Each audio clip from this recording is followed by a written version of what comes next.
галимнәрне юктан бар кылып, безләрне халык иткән, тәрбияләгән Аллаһ Раббыбызга барча хәмд сәнәләребез, улуглау мактауларыбыз булсын. Шәһадәт китерәмен, Аллаһтан башка гыйбадәт кылырга лаеклы зат юктыр.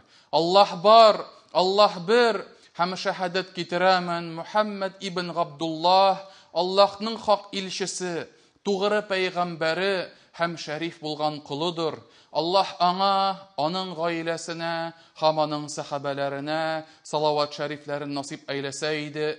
Аллаһ Раббыбыз изге китабында әйтте: "Эй иман китергән бәндәләр, Аллаһтан хакыйкый тақвалык белән куркыгыз һәм бары тик мөселман булып кына үлегез" диде.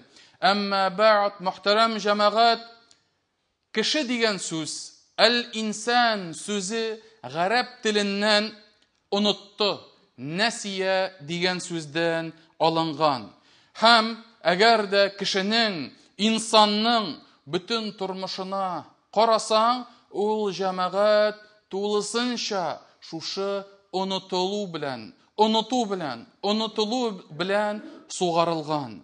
Һәм безнең атабыз Адам алейхиссалам, Адам пәйгамбәр иң беренче булып ул онытты. Аллаһка биргән вәгъдәсен онытты һәм аннан соң аның нәселеннән булган кешелек тә оныттылар. Һәм аннан соң Аллаһ Тәгалә Адам алейхиссаламга исенә төшерде һәм Адам исенә кире төште. Һәм аннан соң Аллаһ Тәгалә Адамны тәүбәгә чакырды һәм Адам тәүбә кылды. Һәм шуңа мөхтәрәм җәмәгать, Адам алейхиссалам һәм аның кешелеге шушы оныту белән алар җәмәгать тормышлары буена имтихан кылыналар. Ягъни Аллаһ Тәгалә аларны сыный. Һәм алар онытырлар микән? Кире исләренә төшер микән? Хаталарыннан тәүбә кылырлар микән? Дип Аллаһ Тәгалә кешелекне сынады. Һәм Аллаһ Тәгалә Коръәндә безгә шушы кыссаны былай дип әйтә: "Ва лaqad ahidna ila Adama min qabl fanasiya wa lam najid lahu azma." Biz ди аңа хәтле Адамнан вәгъдәсен алган идек дип әйтә. Килештек без аның белән ди. Ләкин ул онытты һәм без аның зур теләген дә күрмәдек дип әйтә. Һәм менә бу аятны тәфсир кылганда галимнәребез әйтәләр, Аллаһ Тәгалә ди, беренчедән Адамнан агач, шушы җәннәттәге агачка якын килмәскә, аның җимешен ашамаска дип вәгъдәсен алды ди, һәм икенчесе шайтанга иярмәскә. Шайтан ул ачыктан ачык душмандыр кешелеккә. Һәм шуңа аңа ышанмаска, аңа якын килмәскә дигән вәгъдә иде дип әйтә. Ләкин Адам шайтанның, иблиснең вәсвәсәсенә ияреп онытты. Аллаһ Тәгаләгә биргән шушы вәгъдәсен үтәмәде. Онытты ул хакта. Һәм бу вәгъдәне саклауда да көчлелеген, тырышлыгын күрсәтмәде дип әйтә. Һәм шуңа галимнәр һәм сахабалар бу аятны тәфсир кылганда алар әйттеләр: "Иннама суммиял инсана лианнаху аухида илейхи фанаси." Кеше ди, ни өчен инсан дип әйтелде ди? Чөнки ди, аннан вәгъдә алдылар, ә ул үз вәгъдәсен онытты дип әйтә. Һәм шуңа мөхтәрәм җәмәгать, әйткәнемчә, без кешеләр, безнең тормышыбыз шушы оныту белән тулган. Әмма ләкин кешенең онытуында, кешенең, инсанның оныту тискәре сыйфатында иң зур бәла кеше Аллаһ турында оныта. Кеше Раббысы турында оныта. Көне, төне Аллаһ Тәгалә биргән нигъмәтләрен куллана. Аллаһ Раббыбыз әзерләгән, бүләк иткән дөньясында яши, рәхәтләнә. Әмма ләкин Аллаһ Раббыбызның хакын үтәргә оныта. Ул хакта искә алмый. Һәм шуңа мөхтәрәм җәмәгать, Аллаһ Тәгалә онытучыларны һәм галимнәребез Аллаһ Тәгалә сүзләреннән, пәйгамбәребез сүзләреннән чыгып әйтәләр, онытучылар ди, алар ике төрле дип әйтә.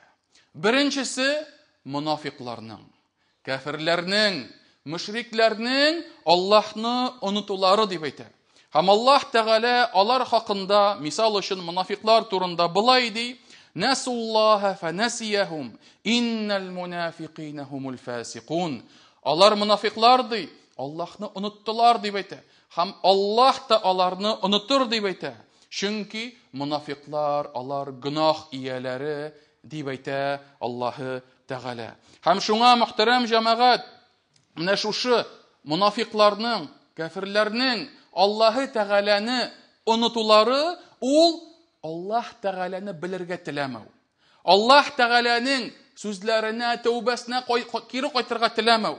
Аллаһ Раббыбызның сүзләренә, шәригатенә, диненә, аның гыйбадәтенә кайтырга теләмәү, шуны оныту, шуны өйрәнмәү һәм иблиснең юлы белән бару, менә шуны әйттеләр галимнәребез, оныту дип әйттеләр. Һәм алар бу дөньяда яшәүләре дәврендә Аллаһны оныттылар, Аллаһ Тәгалә аларны да кыямәттә онытачак. Ни рәвешле? Аллаһ Тәгалә аларны тыңламаячак. Аллаһ Тәгалә аларга игътибар бирмәячәк. Һәм газабын да иң ачысын аларга бирәчәк. Шулай ук башка аятләрдә дә әйтелә: "Фазуqu bima nasitum liqa'a yawmikum hadha inna nasinakum wa dhuqu 'adhabal khuldi bima kuntum ta'malun."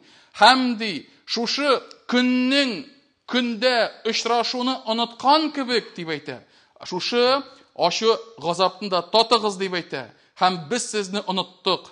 Һәм мәңгелек газапны татып карагыз әле, шушы кылган гамәлләрегез сәбәпле килгән газаптыр дип әйтә. Һәм шуңа мөхтәрәм җәмәгать, Аллаһ Тәгалә күп аятләрдә ахиратны оныткан кеше, очрашуны, кыямәт көнен, Аллаһ Тәгалә каршында басып торачак, Аллаһ Тәгалә каршында җавап бирәчәк көнен онытканга һәм бу дөньяда Аллаһны танымаганга Аллаһ Тәгалә дә аларны онытыр дип әйтелә. Икенчесе мөхтәрәм җәмәгать, икенче төр кешеләр, алар тоже оныталар. Алар да оныталар. Ләкин аларның онытулары махсус түгел, не специально. Алар үзләренең кешелек табигатьләре белән оныталар, ләкин исләренә төшсә, алар кире кайталар. Алар хакында галимнәребез әйтә, ул ди мөэминнең, иман иясенең онытуы дип әйтә.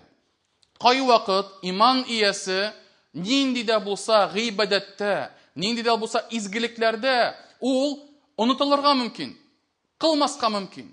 Яки нинди дә булса сәбәпләр белән аны калдырырга мөмкин. Яки Аллаһы Тәгалә тыйган эшләрдә, харамнарда онытылып, нинди дә булса шәһвәткә бирелеп, Аллаһ Тәгалә хакында онытып, шул харамга кирергә мөмкин дип әйтәләр. Ләкин әгәр дә алар искә алсалар, әгәр дә алар Аллаһы Тәгаләнең аятларын, Аллаһы Тәгаләнең вәгазьләрен, үгет насихатларын искә алсалар, алар җәмәгать кире кайтырга тиешләр. Алар кире кайталар. Һәм шуңа Пәйгамбәрбез саллаллаһу алейхи ва саллям әйтте: "Куллу бани Адама хатта." Һәр бер адәм баласы хаталанучы. Һәм иң хәерле хаталанучылар, алар тәүбә кылучылар дип әйтте Пәйгамбәрбез саллаллаһу алейхи ва саллям. Һәм Аллаһ Тәгалә иман ияләрен шул онытудан сакланырга чакыра. Онытмагыз ди, исегездә тотыгыз ди.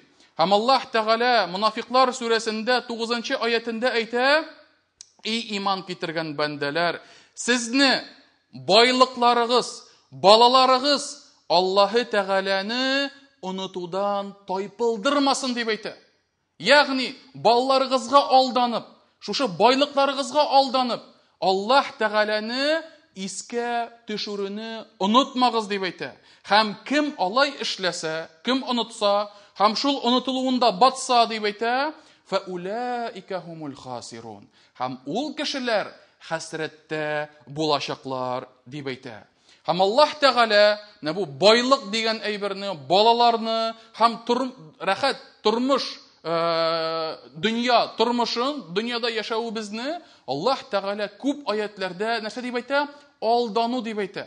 Ягъни, ул тормышыбызның бер өлеше, ләкин ул синең тормышыңның бер өлеше синең ахиратыңны оныттырырга тиеш түгел. Һәм Аллаһ Тәгалә күп аятләрдә байлыкны һәм балаларны искә ала.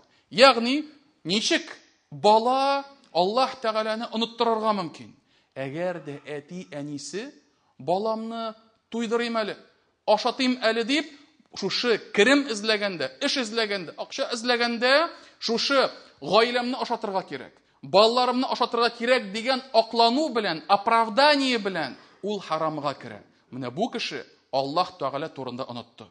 Әгәр дә аның балаларына, байлыгына, дөньясына булган мәхәббәте, якын булуы, әгәр дә аны нинди дә булса фарызлардан тыеп тора икән, нинди дә булса Аллаһ Раббыбыз кушкан эшләрдән, әмерләрдән, әгәр дә ул аңа киртә булып тора икән, менә бу җәмәгать безне оныттырырга тиеш түгел.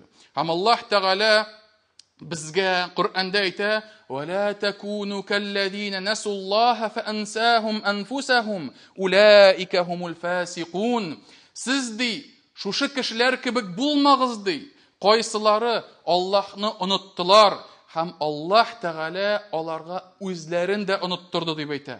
Һәм ул кешеләр гүнах ияләре, фасиклар, бузык кешеләр булырлар дип әйтә. Һәм галимнәребез бу аятны тәфсир кылганда, алар әйтәләр, ягъни Аллаһны искә төшерүне онытмагыз дип әйтә.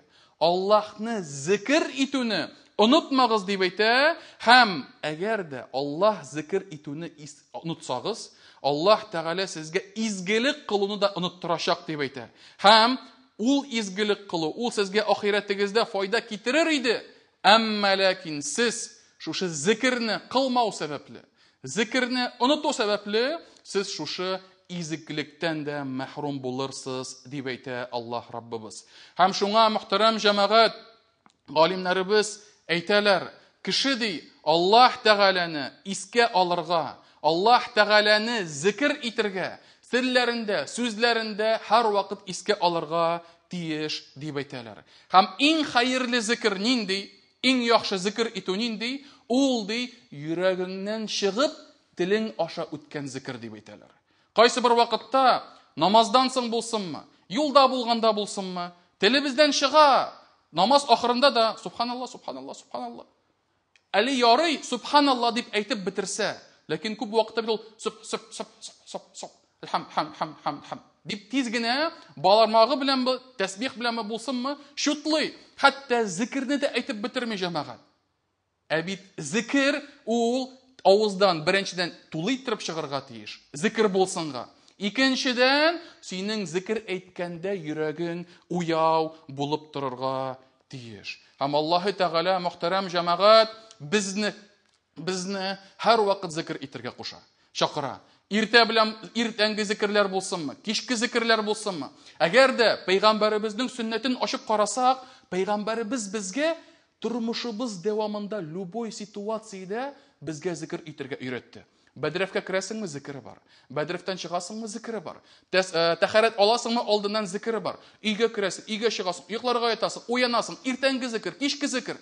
Нәрсәгә шул хәтле күп зикрләр? Галимнәр әйтәләр, шул рәвешле тормышың дәвамында 24 сәгать буена, 7 көн буена, 365 көн буена, елына син Аллаһ Тәгаләне искә төшереп торасың.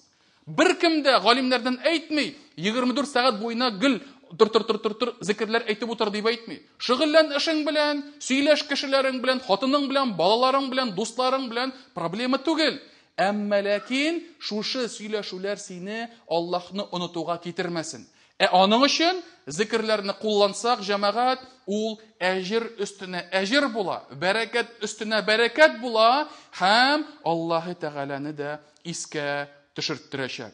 Һәм Аллаһ Раббыбыз безгә Коръәндә әйтте: "Я әйюхәлләзина аману, уҙкуруллаһа зикран кәсира." И иман китергән бәндәләр, Аллаһны күп итеп искә алыгыз дип әйтә. وَسَبِّحُوهُ بُكْرَةً وَأَصِيلًا. Һәм аңа тәсбих кылыгыз, аны бөекләгез, Subhanallah дигән сүзләрне, зикрләрне әйтегез иртәнге яктан һәм кичке якта дип әйтә. Һәм шуңа мөхтәрәм җәмәгать, менә бу сүзләр, менә бу аятлар безне зикрдә булырга чакыра. Һәм икенче бер аятында Аллаһ Тәгалә әйтте: "Вәззакирина Аллаһа кәсиран вәззакират а'адда Аллаһу ләһум магфирatan ва аҗран азима." Һәм Аллаһны күп искә алучы ирләр, һәм Аллаһны күп искә алучы хатын-кызлар, аларга Аллаһы Тәгалә үзенең мәгъфиратын, гафу итүен әзерләде ди, һәм зур әҗр әзерләде дип әйтә. Димәк, пәйгамбәребез безгә зикрләрне өйрәтте. Икенчесе, мөхтәрәм җәмәгать, безнең намазыбыз. Әгәр дә намазга карасак, нәрсә ул безнең намаз? Ул хәрәкәтләр, это движение, это действие безнең намаз. Басып торабыз, тәкбир әйтәбез, рүку кылабыз, сәҗдә кылабыз, утырып торабыз, ул хәрәкәтләр, селкенәбез. Аннан соң нәрсә? Аннан соң ул зикрләр җәмәгать. Bütün намазның bütün сүзләрен алып карасак, алар бөтенсе зикр. Аллаһу акбар дип намазга чыгабыз. Ассаламу алейкум ва рахматуллах, ассаламу алейкум ва рахматуллах дип намаздан чыгабыз. Бу нәрсә дигән сүз? Аллаһ зикре белән башлыйбыз, Аллаһ зикре белән чыгабыз. Тәхияты булсынмы, салаваты булсынмы, дугалары булсынмы, рукугта, сәҗдәдә тулысынча зикр. Димәк, җәмәгать, безгә намазыбыз да Аллаһны искә төшерер өчен фарыз кылынган. Намазны үтәүдә Аллаһка гыйбадат кылу хикмәтләренең берсе, без намаз аша Аллаһы Тәгаләне онытмыйбыз. Аллаһ Тәгаләне искә алабыз. Көненә кимендә 5 тапкыр. Һәм хәтта җомга көне ни өчен ирләргә фарыз булды? Һәм галимнәребез әйтә, кимендә атнага 1 тапкыр килеп булса да, мәчеткә килеп, вәгазь тыңлап, үз иманын куәтләсә иде. Аллаһ Тәгаләне искә төшерсә иде, бәлки тормышындагы булган хаталарыннан ваз кичсә иде, тәүбә кылса иде дигән хикмәт ята мөхтәрәм җәмәгать. Һәм шуңа күрә шәригатыбызның нинди генә юласын алсак та, ул безне Аллаһы Тәгаләгә якынайтыр өчен безгә фарыз ителгән. Һәм шулай ук мөхтәрәм җәмәгать, өченчесе, беренчесе Аллаһ Тәгаләне зикр итү, искә алу, сүннәттә килгән һәрбер зикрләр, икенчесе намаз, өченчесе Рамазан ае. Без хәзер сезнең белән иншалла бүген беренче көн таравих намазы укыячакбыз, Аллаһ насыйп итсә, иртәгә уразаларга керербез иншалла. Һәм менә бу Рамазан ае да җәмәгать, ул безне чистартыр өчен, безне паклар өчен, һәм бу айда без Аллаһ Тәгаләне искә төшерер өчен кылынган, фарыз ителгән бер гыйбадат. Рамазан айында без нәрсә эшлибез? Рамазан айында без ураза тотабыз. Шулай бит. Рамазан айында без таравихлар укыйбыз. Рамазан айында без изгелекләр кылырга тырышабыз. Рамазан айында без мәчеткә күп килергә тырышабыз. Рамазан айында әле без шушы Коръән укыйбыз. Коръән айы. Һәм Коръән ул иң зур зикр, субханаллах. Һәм шуңа Рамазан айындагы башкарыла торган гыйбадатлар, алар һәммәсе безне Аллаһ Тәгаләне зикр итүгә чакыра. Һәм безне мәҗбүр итә. Ураза тотканда да, намазга килгәндә дә, Коръән укыганда да. Һәм пәйгамбәребез дә саллаллаһу алейхи ва саллям, әгәр дә синең уразаңда зикр юк икән, әгәр дә изге сүзләр юк икән, изге эшләр юк икән, ул уразада файда юк дип әйтте пәйгамбәребез. Ул хадисне күбегез ишеткәнегез бар. Пәйгамбәребез саллаллаһу алейхи ва саллям әйтә, кем ди ураза тотканда бозык сүзләр, лживые речи, һәм аның өстендә башкарылган бозык гамәлләр, и основанные на этом лживые дела. Әгәр дә кеше дип әйтә, шул эшләрне эшләсә ди, Аллаһ Тәгалә ди, аның аш йөрүенә мохтаҗ түгел дип әйтә. Аллаху не нужно, чтобы этот человек истязал себя жаждой, если он не оставляет вот эти вот вещи. Һәм шуңа мөхтәрәм җәмәгать, безнең тормышыбыз ул шундый. Әгәр дә без аны изгелек белән тутырмасак, аны гөнаһлар тутыра.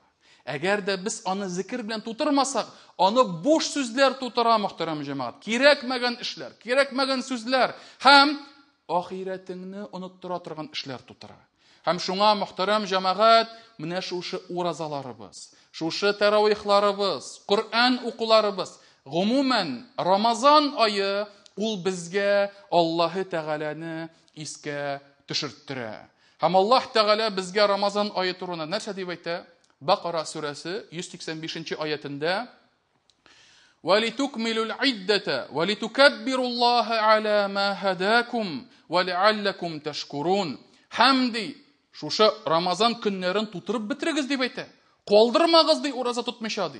وَلِتُكْمِلُوا الْعِدَّةَ. Бөтен саннарын Рамазанны тулысынча тутырып бетерегез ди. وَلِتُكَبِّرُوا اللَّهَ عَلَى مَا هَدَاكُمْ.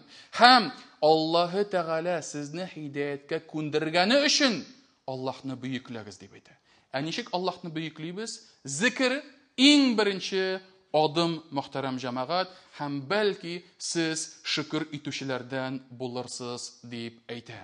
Һәм шулай ук, мөхтәрәм җәмәгать, ахыр сүземдә әйтәсем килә, Аллаһ илчесе безне Рамазан айында җиннәр, шайтаннар богауланыр дип сөендерде. Әлхәмдүлиллаһ.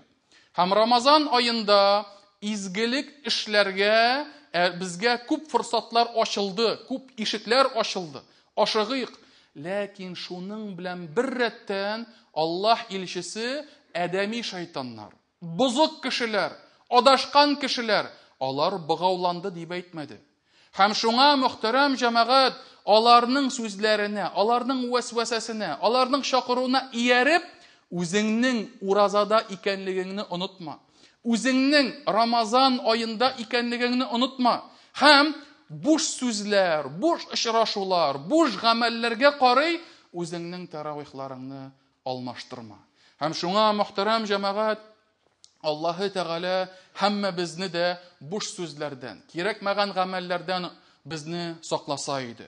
Оныту афәтеннән һәм Аллаһ Раббыбызны танудан безне ерак кылса иде, танымаудан, Аллаһ Раббыбызны калдырудан безне ерак кылса иде.